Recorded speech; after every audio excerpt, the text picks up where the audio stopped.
Yo, welcome back. Van Paul, sunny Australia. Summarising Men in Their Mating Games. We're up to the Amazon ebook. We're up to chapter 8, called Good Looks and Magazines. I'm reading straight from the ebook here on my laptop. Basically, this chapter summarises TV, magazines, articles on the internet, telling you what to wear, what's in, what's hot, what's not. And if you flip over to page 3, there's hottie number 5 of the month, Brad Smith, maybe from a boy band or something. And in his bio, he's a really cute looking boy. In his bio, he likes pasta, fast cars, jet skis, clubbing with the boys, hanging out, and etc., etc. So that's really telling you what he's into, not who he is. Okay, he's cute looking and he's into the cool things, but where's his deeper values and beliefs? Really, the question should be, what do you stand for as a young man or as a man? Then we can develop a crush on those looks and what the cool things he's into, and not necessarily on the person. I mean, we all do, when you're younger, develop a crush on looks and cool things they're into. He might be also a part-time model, so really, that's what he does. Also, he just stands there getting pictures taken of him. It's all outward, on the surface. Where's the real person that you're crushing on? You'd have to get to know someone first, and that takes time. But if it's a shallower, fashionable boy band model, then you'd have to look at their track record as well with girls. So you need to take the extra step and look beyond the surface. Life insurance policy.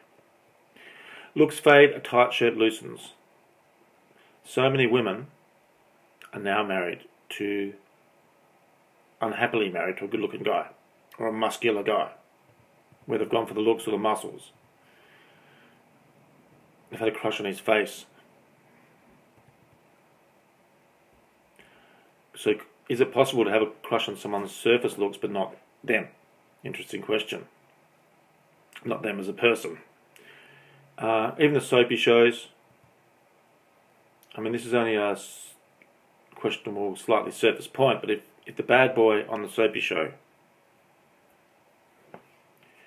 and he does all defiled things to women like cheating and lying, but he's cute, would you have a crush on him? He gets fan mail. I know he's only acting, but you've got to question that on a surface level. Do we have a crush on someone we don't know?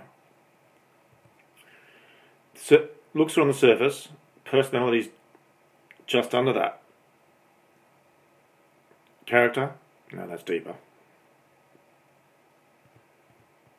I mean, if he's acting, it doesn't matter in real life, unless he's dodge in real life as well. Just got to look at your value system and even your surface crushes. I mean, we all get crushes here and there. I don't get crushes anymore, but when I was younger and more vulnerable, yes. I don't do crushes anymore. So, so media, television, magazines are devices of manipulation as well, telling us what to wear, who to look at, what's in, what's out. Develop your own style and decide what's in and out with you, yourself. You don't need to wear those tops where your boobs are popping out. You can, I'm not telling you what to wear, but you can, but you don't need to advertise that stuff. You need someone to be attracted to you on the inside and who you are as well. That's the opposite to what I'm saying about you and men.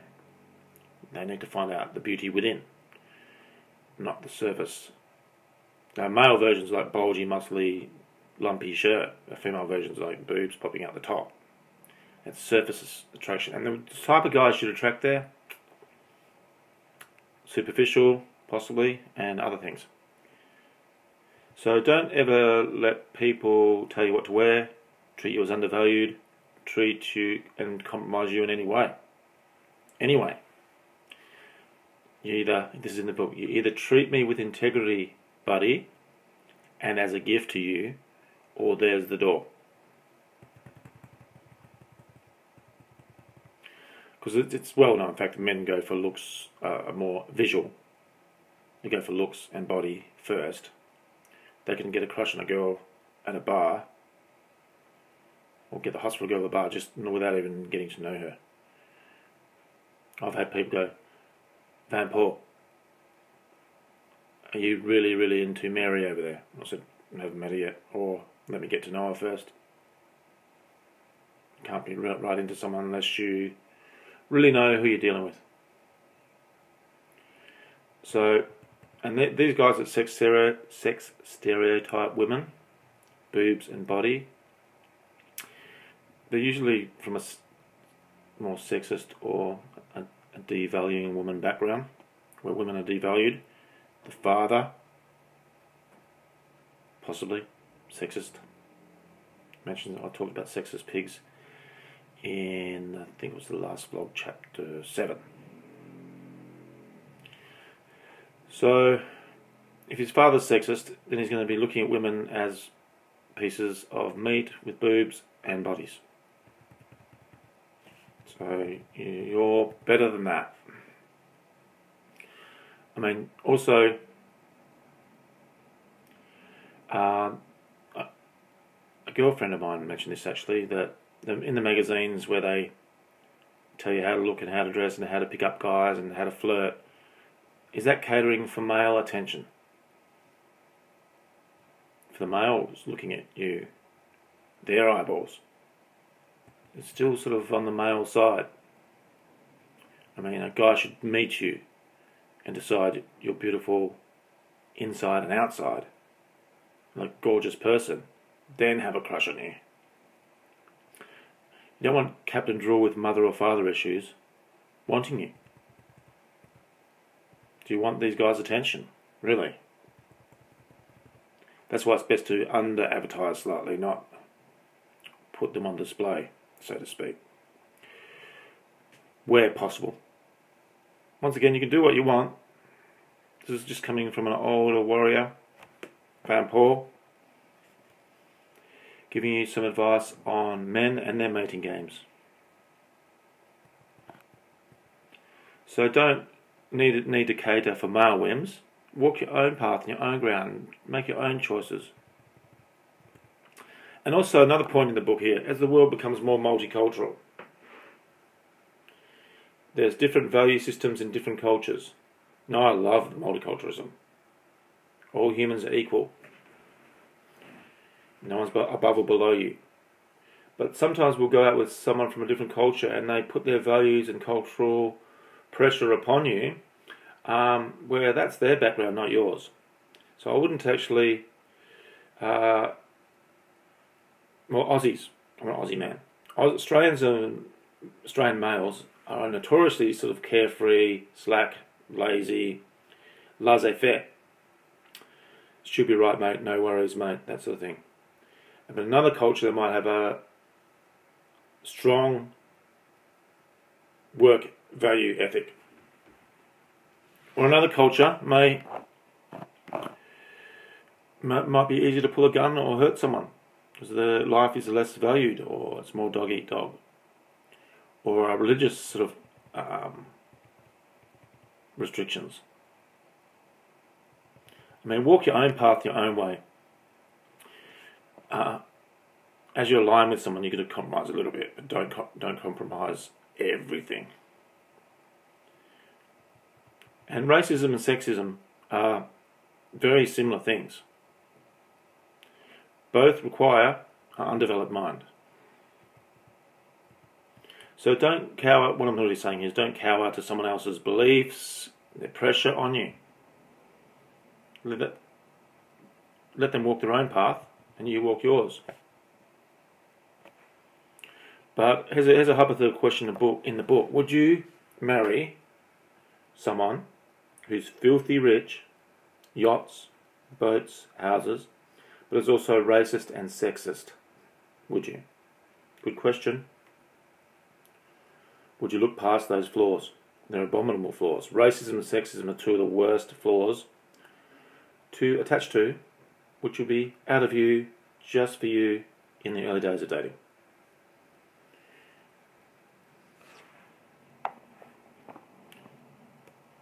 So, like in the early tribal history of humans, you only made it to the top of the society,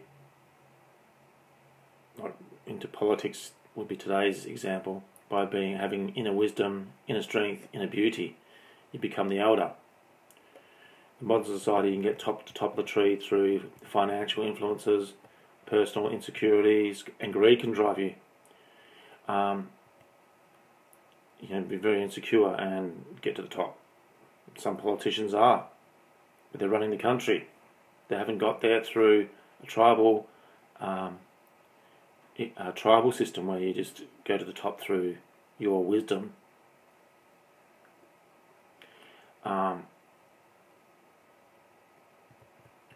So opportunity and cash can play that power role now.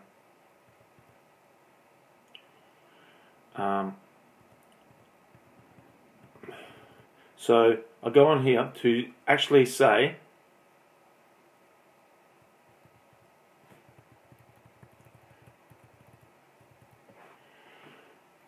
you don't really need to add weight to their cart, these people I'm talking about. You don't need to judge them. Just sit back and watch them paint their own picture, build their own jigsaw puzzle.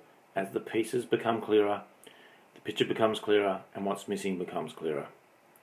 Tick-tock time will be around on your side. So don't waste energy judging as well.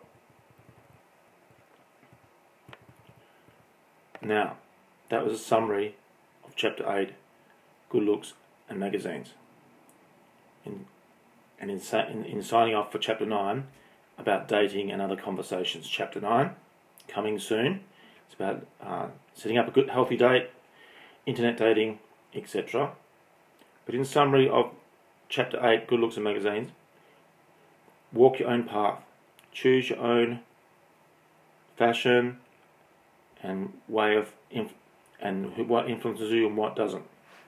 Don't get pushed around by other people's belief systems and how they think you should be, or carrying to men's behaviour or ways. Walk your own path. Stand up with dignity and pride. And who is meant to be with you will arrive. Signing off from sunny Australia, home office, Van Paul. Make sure you subscribe, like the video. You can even go to Amazon, type in Men and Their Mating Games, Van Paul. It's an inexpensive book. You can donate to help this cause along. There's a donate button on the bottom of most videos. And keep your eye out for Chapter 9, Dating and Other Conversations. Ciao for now, Van Paul.